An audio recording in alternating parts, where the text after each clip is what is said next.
Bonjour à tous. En ce jour international de l'estampe, le service du patrimoine vous propose de remonter le temps en visitant les jardins de Versailles, gravés par Israël Sylvestre, dont nous fêtons les 400 ans. Cet artiste né à Nancy a beaucoup travaillé pour Louis XIV, qui a compris très tôt l'importance de soigner l'image de son règne.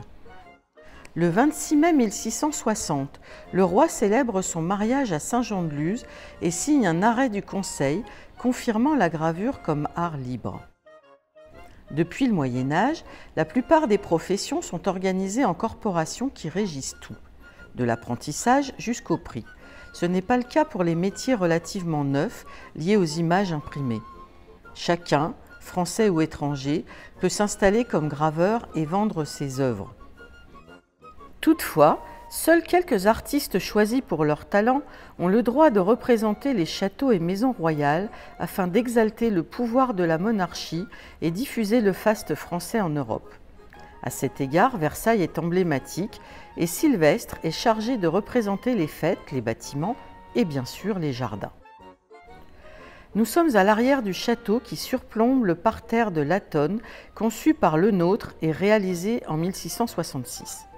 Balthazar et Gaspard Marcy ont sculpté en marbre le groupe central du bassin, Latonne protégeant ses enfants, Apollon et Artémis, contre les crachats des paysans de Lycie.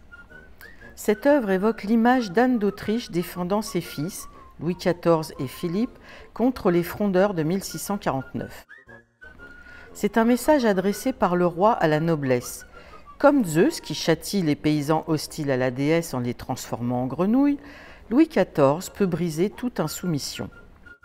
Aujourd'hui, cet espace est totalement bouleversé car Ardouin-Mansart remanie profondément la fontaine et la statue n'est plus tournée vers le château. De même, les thermes de pierre qui délimitaient le parterre sont remplacés par une nouvelle série en marbre. En 1674, le roi n'habite pas encore Versailles, mais il reçoit régulièrement la cour.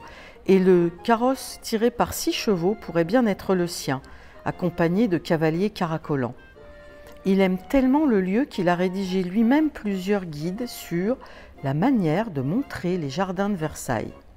Suivons ses indications. En sortant du château par le vestibule de la cour de marbre, on ira sur la terrasse. Il faut s'arrêter sur le haut des degrés pour considérer la situation des parterres, des pièces d'eau. Il faut ensuite aller droit sur le haut de Latonne et faire une pause pour considérer Latonne, les lézards, les rampes, les statues. Enfin, remarquons cet homme qui ratisse le parterre et reflète l'importance croissante des jardiniers qui se spécialisent de plus en plus. Ils forment en France de véritables dynasties au service de la monarchie et de la diffusion d'un modèle, ce qui explique leur présence dans les tableaux. Et sur les estampes, ces images multipliables, transportables et d'un coût raisonnable permettant de toucher un vaste public. À sa mort en 91, Sylvestre laisse plus de 1000 compositions et il n'est qu'un des artistes à avoir taillé dans le cuivre la gloire d'un roi qui a bien usé de la liberté octroyée aux graveurs.